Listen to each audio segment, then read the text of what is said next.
சின்னத்திரை நடிகை அஸ்ரிதா அவர்கள் டக்குன்னு இவங்கள சொல்லணுன்னா விஜய் தொலைக்காட்சியில் தமிழும் சரஸ்வதியும் சீரியலில் தங்கச்சி ரோல் பண்ணியிருப்பாங்க. இவங்க சமீபத்தில் இன்டர்வியூவில் ஒரு விஷயத்தை பகிர்ந்துக்கிட்டாங்க. ஒரு ஆக்சிடெண்ட்டில் இவங்களுக்கு பிரெயின் ஹிமரேஜ் ஆயிடுச்சு. ஸோ அதனால் டாக்டர்ஸ்லாம் சொன்னாங்க, இனிமேட்டு உங்களுக்கு கல்யாணம் நடக்காது, உங்களால் எந்த ஒரு ஒர்க்கையும் யூஸ்வலாக பண்ண முடியாது, அது இதுன்னு சொன்னாங்க. எனக்கு சொல்ல போடா பைத்தியக்காரா அப்படின்ற மாதிரி தான் இருந்துச்சு. பிகாஸ் என்னுடைய வில் பவர், என்னுடைய மனதைரியம் என்னன்னு எனக்கு தெரியும். அண்ட் நான் சில விஷயங்கள் சொன்னது, போனது, செஞ்சது அதெல்லாம் பார்த்துட்டு பரவாயில்ல, உனக்கு இந்த அளவுக்கு செய்ய முடியுதுன்னா பிரெயின் உனக்கு நல்லா ஆக்டிவாக அது உனக்கு வேலை செஞ்சு கொடுக்குது அப்படின்ற மாதிரி தான் சொல்லியிருந்தாங்க.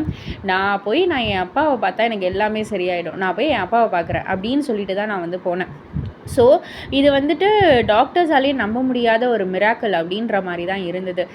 நான் என்னை பொறுத்த வரைக்கும் நம்மளுடைய அந்த ஒரு திங்கிங், நம்மளுடைய அந்த ஒரு வில் பவர், நம்மளை எதாலையும் ஒன்றுத்தாலையும் நம்மளால் ஒன்றும் பண்ண முடியாது அப்படின்னு சொல்லிட்டு நம்ம போய்கிட்டே இருக்கணும்.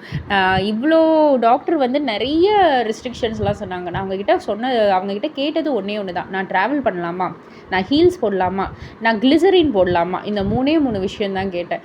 எனக்கு அடுத்தடுத்து நான் என்ன எதுவோ அதுதான் நான் பண்ணணும். அதே மாதிரி நான் நடிக்கிறேன்னா அந்த செட்லேயுமே எல்லாருமே எனக்கு ரொம்ப ரொம்ப சப்போர்ட்டிவாக இருந்தாங்க. இப்போ ஒரு லைட் படுதுன்னா என்னால் அதை ஃபேஸ் பண்ண முடியாது. அப்படியே எனக்கு ரொம்ப கண்ணு கூசும், ரொம்ப இதாக இருக்கும். ஸோ அதனால் ஒரு ஷீட்டை போட்டு அதுக்கப்புறம் நான் என்னை நடிக்க வச்சாங்க. இந்த மாதிரி நிறைய சப்போர்ட்லாம் பண்ணியிருக்காங்க.